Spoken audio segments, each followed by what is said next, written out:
So there are reports of an arrest finally that we've been waiting for in this space. And also, you haven't seen anything in regards to bank collapses yet and the amount of currency that's going to be printed. But before I begin, if you want to know how we are dealing with this accumulation phase and how we are trading right now, please check us down below for our CT Club. All right, let's get into this. So Do Kwon has been on the run for over half a year now, and he is responsible for billions and billions of dollars of people's money being lost. And so the reports that I'm hearing right now aren't totally confirmed, but what I'm hearing is he got arrested in Montenegro. So this could be a really interesting development. I will keep you guys posted about that. Let's move on to the banks. So the banks are in big trouble. Just as when you thought that things were kind of cooling off, wow, we just had Deutsche Bank. Deutsche Bank's been in trouble for a very long time. As you know, 2 years ago, I was talking about Deutsche Bank saying, yeah, it's in big trouble. Let's see how long this can actually last for before it actually collapses. But right now, Deutsche Bank is down 32% in just 1 week and is down 9% in the last 24 hours. So Deutsche Bank has pretty much $1.5 trillion in assets. So this is huge. And so what's going to happen is, bailouts, humongous bailouts, where the currency printer is just, it's going to be in overdrive for a very long time. Now, the credit default swaps are skyrocketing on Deutsche Bank as well, which means they are probably in big trouble, and people that have the smarts and the know about are betting against Deutsche Bank. So, ouch, could hurt. Let's move on to different banks that are in big trouble right now. You have Credit Suisse and UBS under investigation by the U.S. Department of Justice for helping Russian oligarchs evade sanctions. This is according to Bloomberg.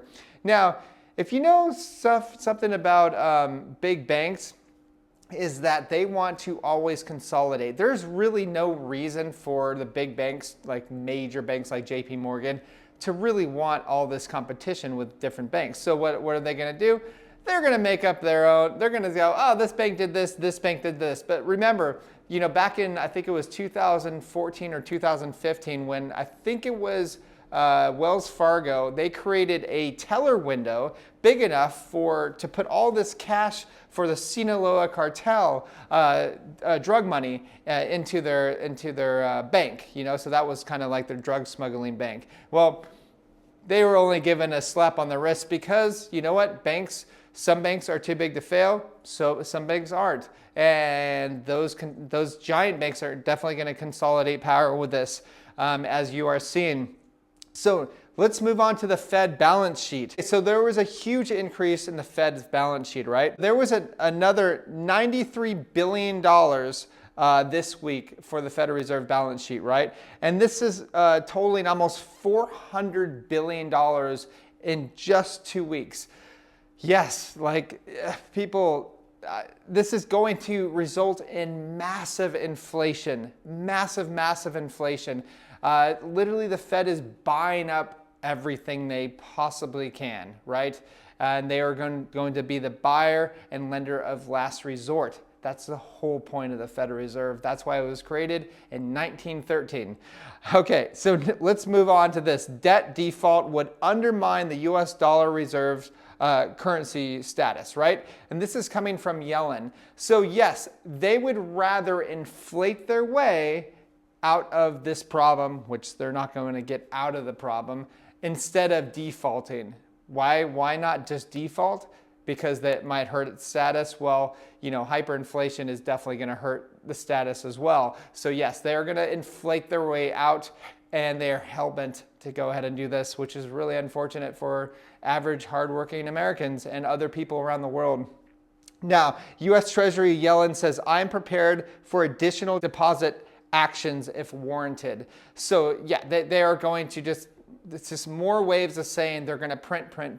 Okay, I know I'm like beating a dead horse, but guys, they haven't even begun to start printing. If you think they've already printed a lot, I've said at the beginning of this year and even in 2022 that 2023 we would have more currency printing than any other time in modern times. So what is benefiting from all this currency printing? Well, it's actually Bitcoin. So one might suspect the banking crisis is worsening or that the US government is attempting to undermine Bitcoin. Well, Bitcoin just had a $1,000 candle in minutes. That's right after the FOMC meeting.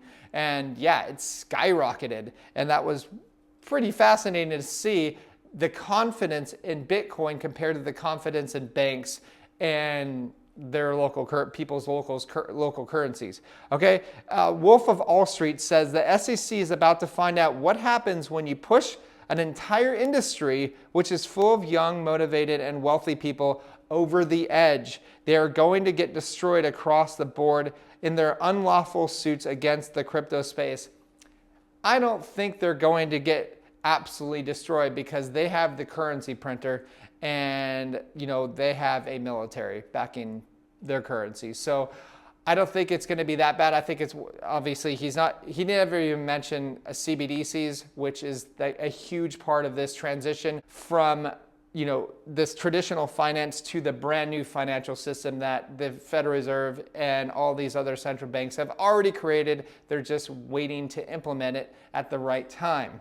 Okay, and so with that said, please learn about Bitcoin. There's a reason why Bitcoin is the #1 asset in our portfolio, as you know, if you're a CT Club member. So the vast majority of our portfolio is in Bitcoin, and there's a reason for that because I like to sleep at night and I don't have to worry about anything holding Bitcoin, and we dollar cost average just about every week as well. And I've been doing that since 2013, 2012, and I haven't stopped, and I'm sleep like a rock. So anyways, that's all I have. Please like and subscribe, and I will talk to you soon. Bye.